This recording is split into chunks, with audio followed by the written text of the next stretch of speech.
Après 2 morts, la peur n'est plus silencieuse. Elle est partout, dans les rues de Dahlonega, dans les regards, dans les silences, parce que maintenant, tout le monde a compris une chose. Ce qui se passe n'est pas terminé. L'épisode s'ouvre sur une atmosphère lourde. La mort de Madame Wong a brisé quelque chose. Ce n'est plus seulement l'affaire Rachel Hopkins. C'est une série. Et même si personne n'ose encore le dire clairement, tout le monde pense la même chose. Quelqu'un élimine des personnes liées au passé. L'enquête devient urgente. Au commissariat, la pression est énorme. Le détective Jack Harper n'a plus le droit à l'erreur. 2 morts et toujours aucun suspect arrêté. Lors d'une réunion au commissariat, le shérif prend la parole et demande si un suspect a été identifié. Jack répond que Clyde Duffy est, pour l'instant, leur principal suspect. Mais soudain, la porte s'ouvre. Priya entre précipitamment, visiblement sûre d'elle. Elle annonce qu'elle a trouvé une piste importante. Elle dépose alors plusieurs photos sur la table. Sur ces images, on voit 4 amies d'enfance, Rachel Hopkins, Helen Wang, Zoe Harper et Anna Andrews.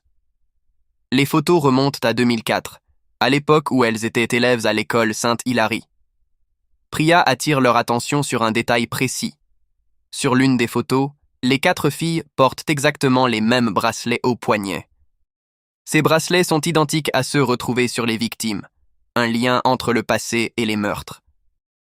Le shérif fronce les sourcils et demande à Priya où elle veut en venir exactement.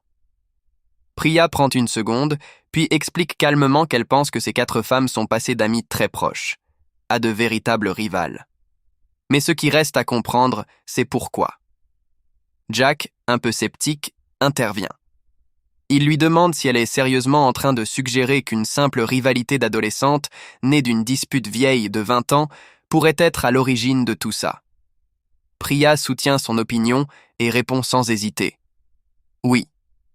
Elle ajoute qu'elle est convaincue qu'il existe un lien direct entre leur passé et les meurtres, et que c'est précisément par là qu'il faut commencer l'enquête.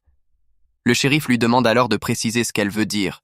Priya répond qu'il faudrait commencer par interroger Anna, car elle fait partie de ce groupe d'amis et pourrait détenir des informations essentielles sur leur passé. Mais Jack intervient immédiatement, coupant court à la proposition. Il rappelle que Clyde reste leur principal suspect, qu'il est en tête de leur liste. Et surtout, que c'est lui le lieutenant chargé de l'enquête. Le ton est ferme. Jack veut garder le contrôle de la direction de l'enquête, même si la piste de Priya commence sérieusement à soulever des questions.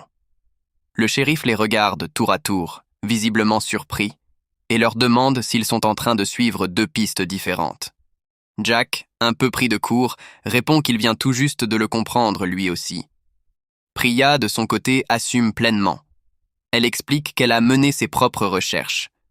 Puis elle enchaîne avec une révélation importante. Ce matin, elle a contacté la rédaction d'Anna et a pu parler avec son supérieur. D'après lui, Anna avait pris des congés il y a 1 an, et pendant toute cette période, personne n'a réussi à la joindre. Elle a complètement disparu. Puis, sans prévenir personne, elle est réapparue il y a seulement 3 jours, revenant directement au travail, avec une seule obsession, couvrir le meurtre de Rachel. Un détail troublant qui laisse entendre que le retour d'Anna n'est peut-être pas un simple hasard. Priya poursuit en expliquant 2 femmes avec qui Anna a fait le lycée ont été abattues, qu'elle veut comprendre pourquoi. Selon elle, elle est convaincue que ces meurtres ont un lien.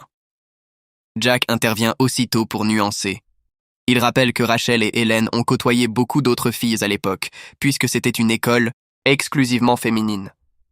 Sous-entendu, elles n'étaient pas les seules, donc le lien n'est pas forcément aussi évident. Le shérif acquiesce puis pose une question qui change tout. Dans ce cas, pourquoi pas Zoé? À l'instant où le nom de sa sœur est prononcé, Jack se tend. Son visage se ferme et la colère monte immédiatement.